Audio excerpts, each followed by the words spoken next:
is goodbye, waiting for your bright blue sky. Sa mga pumili ng passion card, ito yung inyong reading. I feel na you could be somebody who's a messenger for people around you. And I feel na sari-sari kasi yung mga panaginip mo. At lahat ng mga panaginip mo ay may meaning. I feel this is a way that God wants you to know that some of your dreams are in reality or mangyayari. At iba siguro sa inyo, you're doubting your dreams. Pero yun nga, yun yung parang future pa. At saka malungkot ka kasi some of your dreams is hindi maganda, hindi positive. And so talaga nag-hope ka na sana di na lang yun mangyari sa tao kung sakali masama yung panaginip na yun. Ngayon, let's see what else do we have here.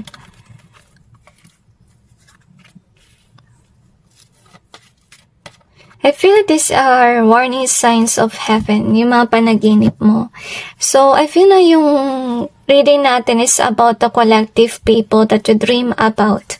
Kasi marami ka na panaginipan.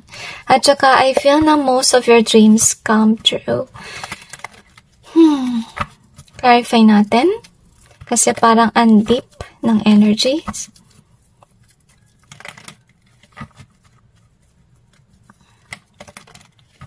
Okay. Iba sa inyo, you feel drawn to look at other piles, especially if kung yung panaginip mo is about a deceitful person. Kung sakali man this is something to do with people that are good, nakita mo yung future na mangyayari sa kanila. I feel na iba sa kanila na panaginipan mo na mawawala ng trabaho, and you could be here wondering kung magkakatotoo ba yung mga panaginip mo. I'm sensing it still depends, to be honest with you. Kasi maybe you dream of certain things para maiwasan mangyari yung mga negatibong bagay sa future. So, with this one, guys, okay, ito yung about sa yung panaginip. I feel na yung panaginip mo ay mangyayari sa future. And some of you are being called on to share your dreams out there. Kasi makakatulong yun para maiwasan ng mga tao yung masamang mangyayari. Ngayon, I feel here na ito yung malungkot guys kasi nanaginip kayo pero hindi mo sineshare yung dream mo. So, yung gusto sana mangyari ng Panginoon, have this courage to express your dream. Especially if it will help some people in your life, okay?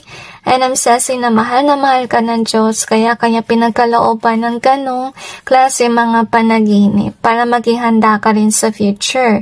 I feel here na yung panaginip mo rin can be about plots din na masasamang tao na may balak gawin sa mga taong focus lang sa kanilang trabaho.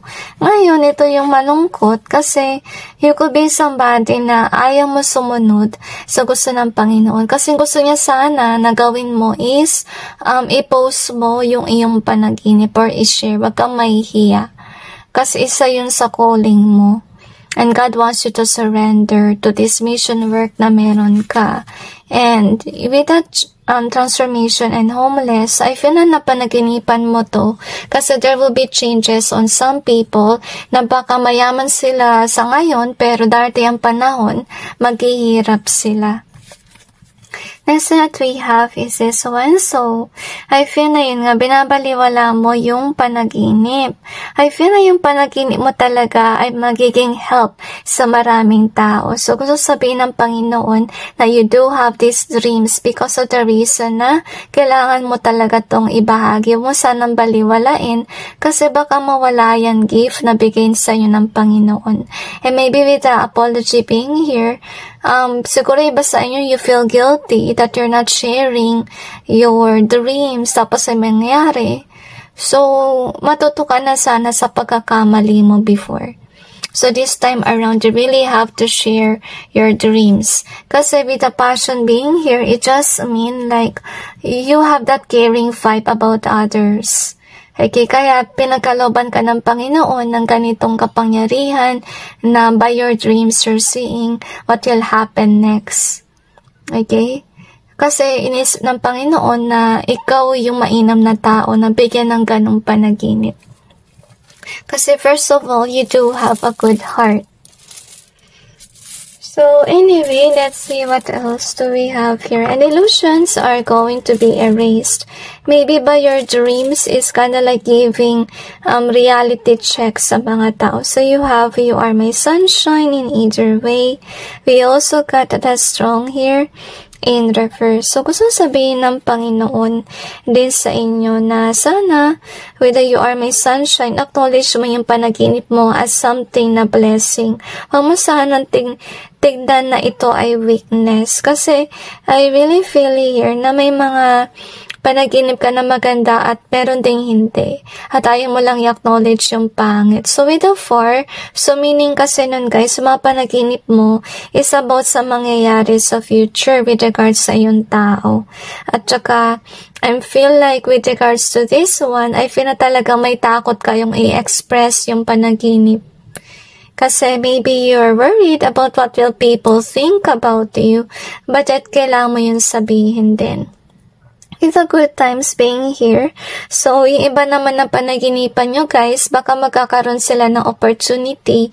Kaya kailangan mong mabanggit kasi maybe idadirect mo sila towards the right direction with regards sa business or pwede rin sa career.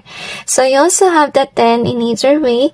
Ibig sabihin lang nun, meron ka rin mga signs na magkakaroon ng endings. I'm not sure if it's a good ending or bad ending, but I feel here na yung mga panaginip mo serves as warning sometimes or pwede rin guidance sa mga tao. So sana huwag mong iwasan yung mission work na ibahagi yung iyong mga panaginip, okay? At saka learn to apologize na rin kay God kung sakali man na hindi mo na-express yung iyong panaginip. So anyway, let's see what else do we have here.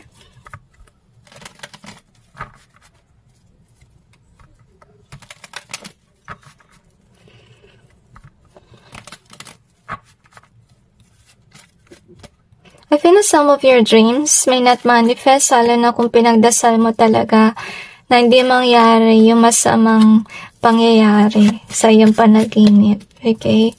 I'm sensing that you could be somebody that's really a good person at heart.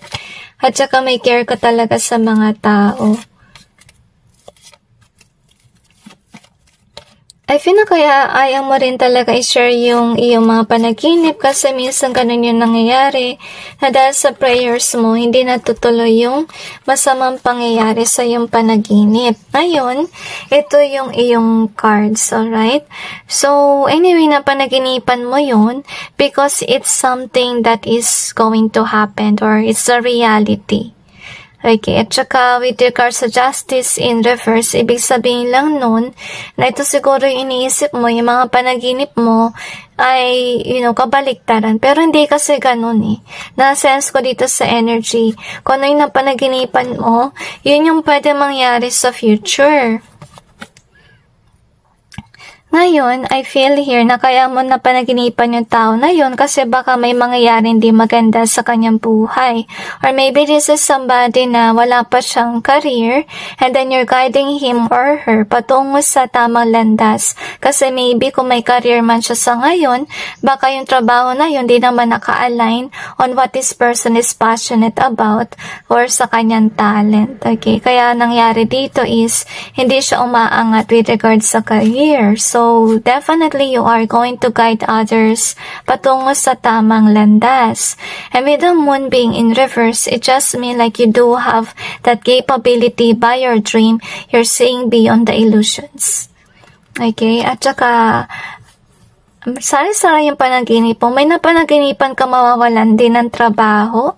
I feel na some of you have to realize that this has to happen for some people so that there will be new opportunities for them with regards sa work.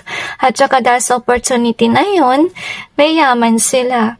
Okay, at feel na naiiyak ka kasi ibang mga panaginip ay hindi maganda. Ibang panaginip, kung wari ay mawawala yung friend mo, yun nga yung mangyayari. So, I feel na malungkot ka Kasi ayaw mong pakawalan kung sino man yung isa sa panaginip mo. Ngayon, gusto sabihin ng Panginoon na minsan naliligtas niya kahit mga tao na hindi naman dapat parte ng inyong buhay. I feel na yung rason ng Panginoon kung bakit niya inalis, okay? Kasi siguro napanaginipan mo na may mangyayari sa taong yon. Kasi basically, whomever this is na mawawala sa buhay mo, ito yung someone na humahad lang sa mga blessings, okay? I feel na spiritual warfare. I feel na hindi mo nakikita kasi na hindi mabuti siya para sa inyo. Kasi maybe whomever that person that will die or will become sick or so forth, ito yung somebody na nagdadala talaga ng kamalasan sa iyong buhay, pati sa buhay ng ibang tao. At saka hindi mo naman talaga siya soulmate or soul tribe. So, kaya medyo malungkot din yung panaginip mo. So, I feel na pinapakita lang sa'yo ng Panginoon yung mga dahilan niya kung ba't ito nangyari and so on. So, I feel na all you have to do here is observe. Tsaka, para masanay ka na ganito yung panaginip mo. At saka, learn to express, especially if you're aware that will help some people, okay? So anyway, that's it guys with regards to your reading. I just hope this may give you some insight and awareness about your dreams or situations, and God bless all of you.